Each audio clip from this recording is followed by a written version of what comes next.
Alright, next thing we need to do is go ahead and pull the orifice tube out, which is right here inside this line. You can tell because the line has a couple little dimples in it. I don't know if you can see it on the camera, but there's a couple dimples right here. And wherever you see that is where the orifice tube is. So I'm going to go ahead and loosen up this fitting. And it's right inside there, so we just have to get that out. Alright, now we need to just pull the orifice tube out. To do that, you just reach in here with some pliers, needle nose pliers, grab a hold of it. Came most of the way.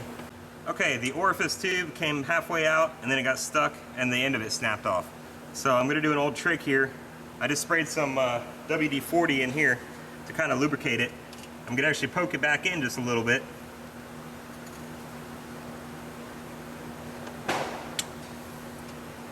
Which kind of let some of that WD-40 get on the O-rings that are on this thing.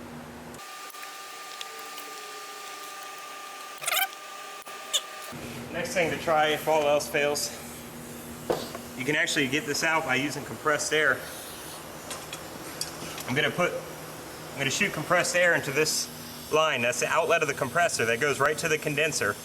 This goes through the condenser and comes all the way up to this end of the lines here. Now, what I'll do is hold this on here tight. Because this has two outlets, I need to block one end. And we're going to apply a little bit of air pressure. Go ahead.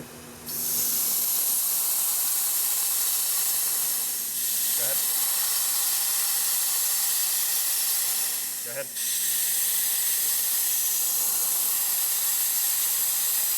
Alright, we ended up getting this out. We didn't catch it on camera, but when we applied air pressure here, the orifice tube just shot right out of there. So that's always a good backup technique if yours is really stuck in there. They also make specialized tools to pull these out, which I didn't have at the time, so we just used the pliers and the air pressure. Next step, what we have to do is to flush the system. Now here we have a can of, this is flush made specifically to flush out the inside of the lines and the condenser. This is a very important step because if your compressor went bad, that means the inside of the system is going to be full of little tiny metal chunks, and you need to get all those out, or else your brand new compressor is going to ingest those and it'll tear up your new compressor. So what we need to do now that we have the orifice tube out and we have the lines disconnected from the compressor, all we have to do is spray a good amount of this. My little nozzle would stay on. Spray a good amount of this into the line here.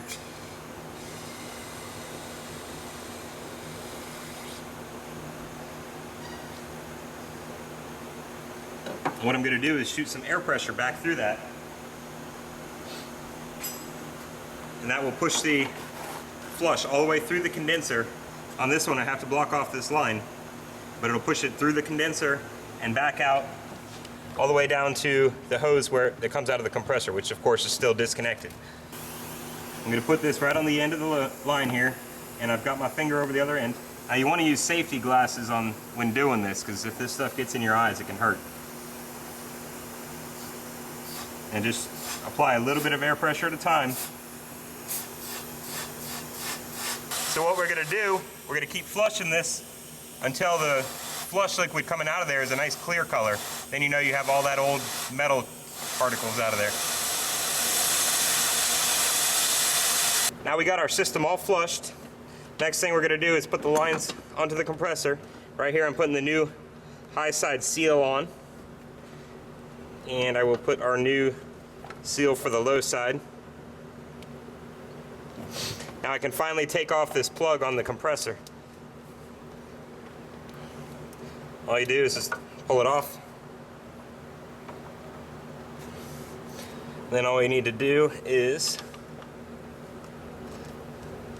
get our line lined up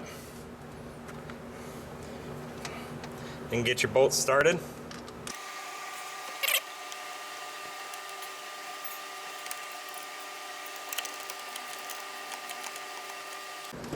Alright, I'm just tightening down this bolt for the low pressure line here. Now, these don't have to be real tight, just, you know, a little past snug.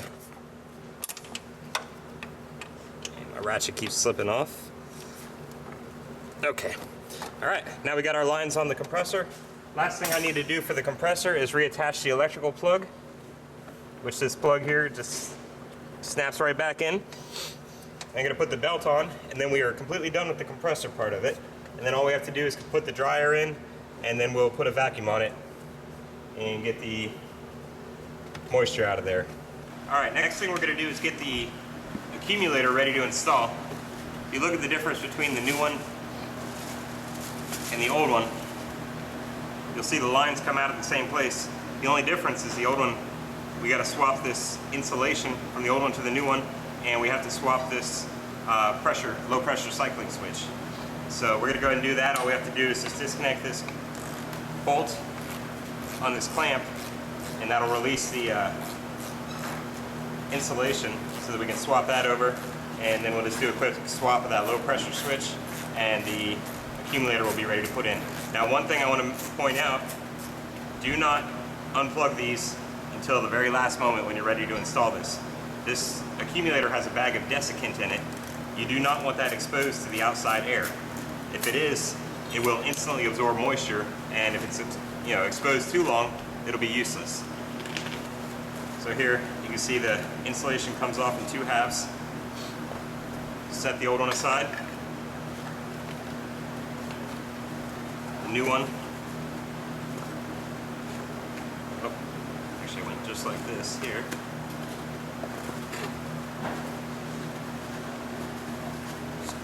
Goes exactly like so.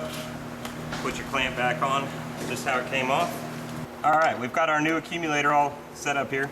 I'm gonna go ahead and pop that one cap off. Slide it in place. Get the nut started on there.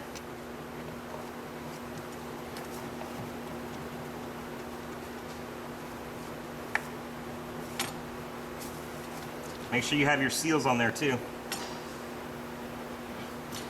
And I'm gonna pop this one off. Got our new seal on there. And I really quick have to change the one thing I missed when I was swapping over the accumulator. It looks like I'm gonna have to reuse the old stud that goes on here. So I gotta put that in real quick. All right, now we're just finishing up. I got the stud in here, I got this line on here. I'm gonna put it all together and then tighten it all down.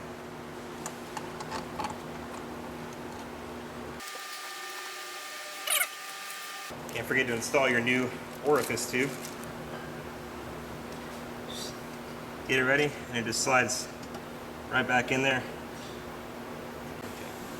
All right, we've got our new Orifice tube slid down into the line here. We got our new O-rings on.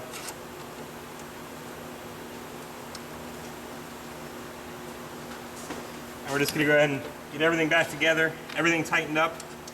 The next step is we're gonna put our vacuum on it and let it evacuate for a while.